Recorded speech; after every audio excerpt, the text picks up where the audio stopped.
Hi everyone, hope you all are doing really well. And now we are coming up with the new series which is core Java interview questions. And I'm also uploading some of the interview questions which is coding questions. So you can check out into my page wherein I've explained some of the coding concepts, and there will be more video coming out coming in the future for more coding related topics. Basically will be on strings and so on, maybe on collections. We'll be having more videos on collections and the core Java interview questions and the topics.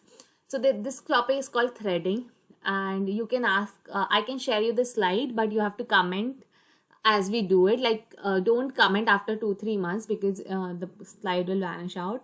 So if you're seeing my video right now, if you want the link, if you want the slide, I can give it to you, but I'll request you guys to go through with this video, because I'm gonna explain a lot more thing which is not being mentioned into this slide. So it is also for the developer, also like 1 to 3 years of developers, wherein there are some questions and the one-liner question answers where I'm explaining, where I'm going to explain into this video.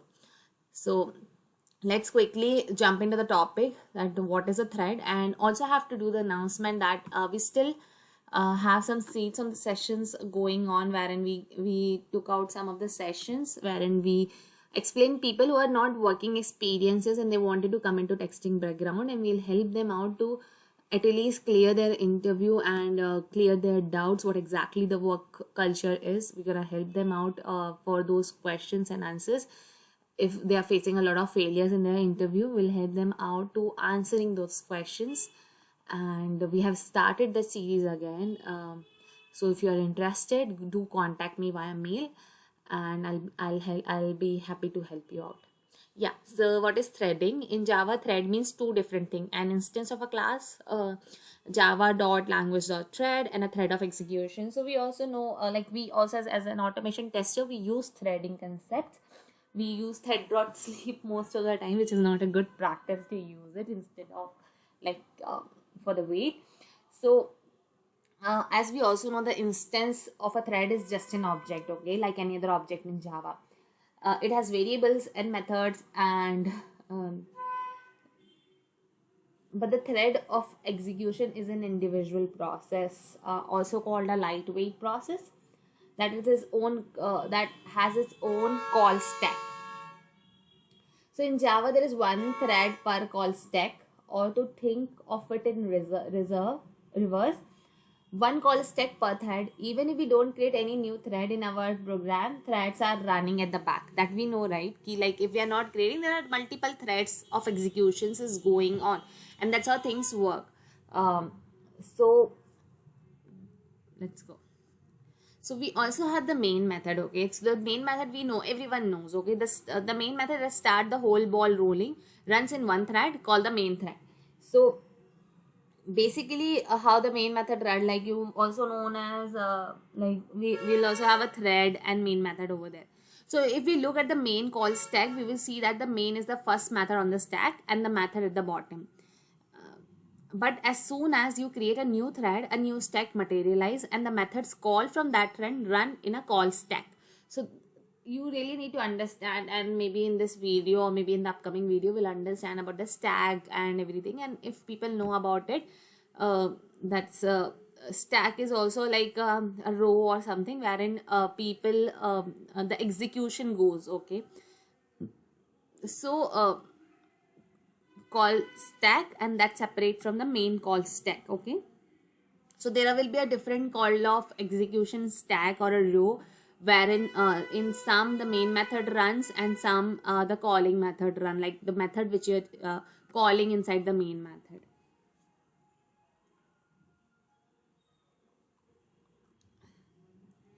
So what are the advantages or usage of threads? So thread often result in simpler program. So in sequential programming, updating multiple display normally requires a big while loop that performs a small part of each display update. So unfortunately, this loop basically simulates an operating system scheduler. In Java, each view can be assigned a thread to provide a continuous update.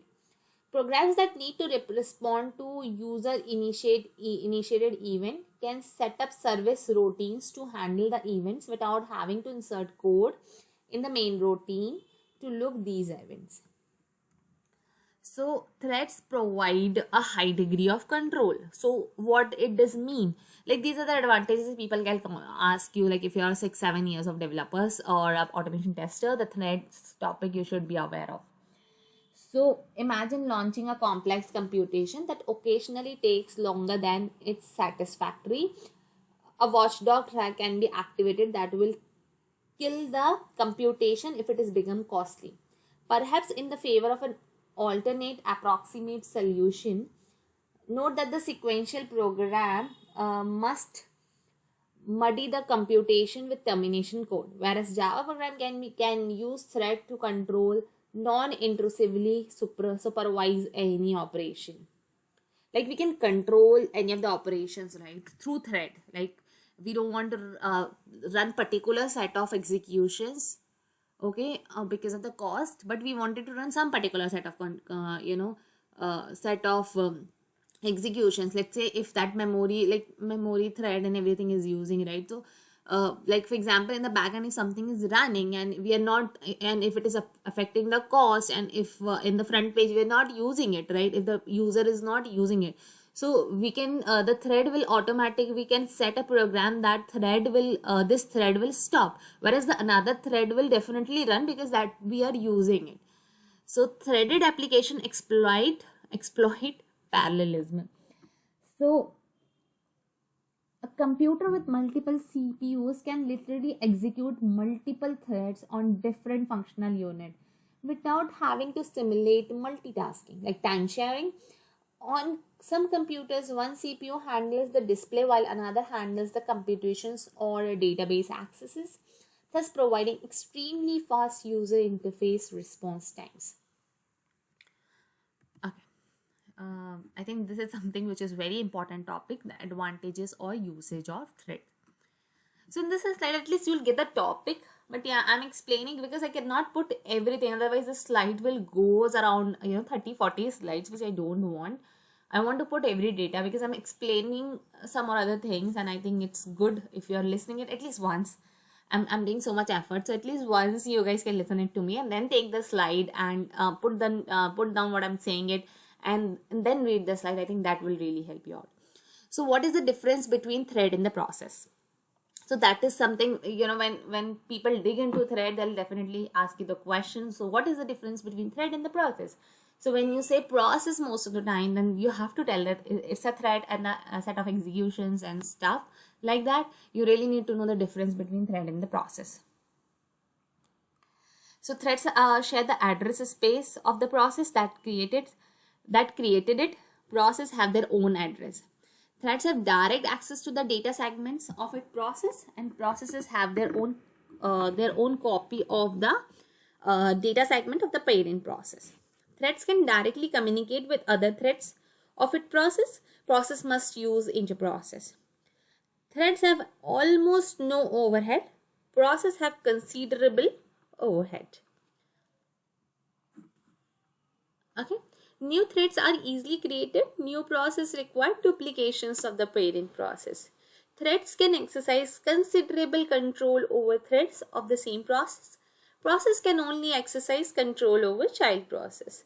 Changes to the main thread like cancellation, priority changes, etc. may affect the behavior of the other threads of the process. Changes to the parent process do not affect the child process. Got it? And I think these are the 7 differences. I think that is really helpful if you're reading it out. And I think, yeah. So what is the difference between primitive scheduling and time slicing?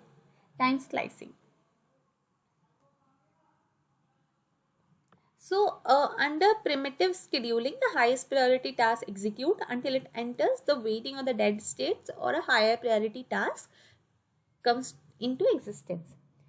Under time slicing, a task execute for a predefined slice of time and then re-enters the pool of ready tasks.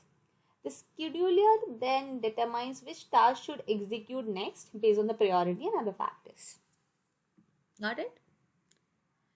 So does each thread have its own thread stack? Yes. Each thread has its own call stack. So this is thread T1 equals to new of thread. This is how you will create the object, and T3 equals to T1, like that you can assign it. What all constructors are present in a thread class? Like thread, thread runnable target, thread runnable target string name, thread string. I think these. And okay, I forgot to explain this one. In this example, okay, T1 and T3 will have the same stack. T1 and T3 will have the same stack, and T2 will have its own independent stack. Okay, like this you can explain. T1 and T3 will have the same stack, and T2 will have their own independent stack. So why threads blocks or enter into waiting state on input output? Threads block on input output enters the waiting state so that other threads may execute while the input output operation is performed. These are the one liner questions which can come, because sometimes what happens is I have attended some Sapient input and Sapiens interview or publicist, wherein she has the all list of the questions. She has ready with the document, and then one liner question and answer was going on. So that type of organizations, if you go it, and there will be some set of questions like 30-40 questions, and these are the one liner questions they'll come across. It's not about one like SDET profile, but for the different profile as well, as a developer if you want to switches, or as a 7 years, there will be questions on threads if you mention that threads in your resume.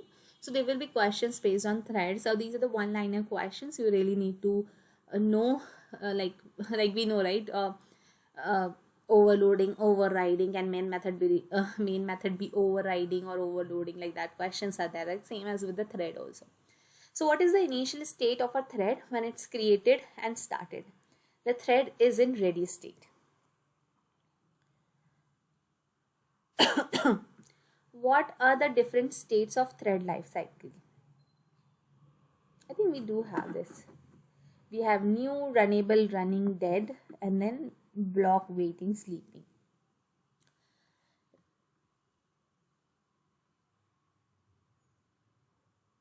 New, when a thread is instantiated, it is in the new state until the start method is called on the thread instant.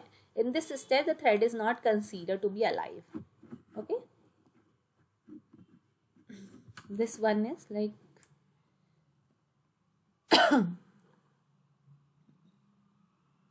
until start method is called, like before, like it is dead. Okay, until a start method is not called, it is not alive. Okay, it's not considered to be alive. Okay, runnable, the thread enters into this state after the start method is called in the thread instance, and the thread may enter into the runnable state from running state also. In this state, the thread is considered to be alive. Running, when the thread scheduler pick up the thread from the runnable thread pools, the thread start running and the thread is said to be running state. Waiting, blocked, or sleeping, in this state, thread is said to be alive but not runnable. The thread switches to this state because of the reason like wait method called, sleep method has been called on a running thread, or the thread might be waiting for some input output resource, also blocked. Then dead. When the thread finishes its execution, the run method execution is completed and it is said to be dead state. And that state can't be started again. If a start method is invoked on a dead thread, a runtime exception will occur. I think these are the different life cycle. This is also the life cycle of a thread. So if you can see it, these are the states. Okay, if you can see the diagram, like okay, in the running, if wait, sleep, or suspend is called, then it will goes into a blocked, waiting, or sleep. From the runnable state also notify, then in the runnable state it will notify that this thread will be blocked. Okay, I think these all the methods will be coming up in part 2, where I'm defining all those methods. Like you can have these difference between wait, sleep, suspend, notify all, resume, and all that. So you have to stay tuned for my next upcoming video. And until then, if you want this slide, I want your like, share, comment, and yeah, some motivation from you guys. Yeah, thank you so much for watching my video. And if you haven't subscribed my channel, do subscribe to my channel and click on the notification button so that you will get notified whenever I'll upload a video. And please help me guys to make it 10k. I am around 6-7k and I really wanted to grow my family. If you can help me out, I'll be really grateful to you. Thank you.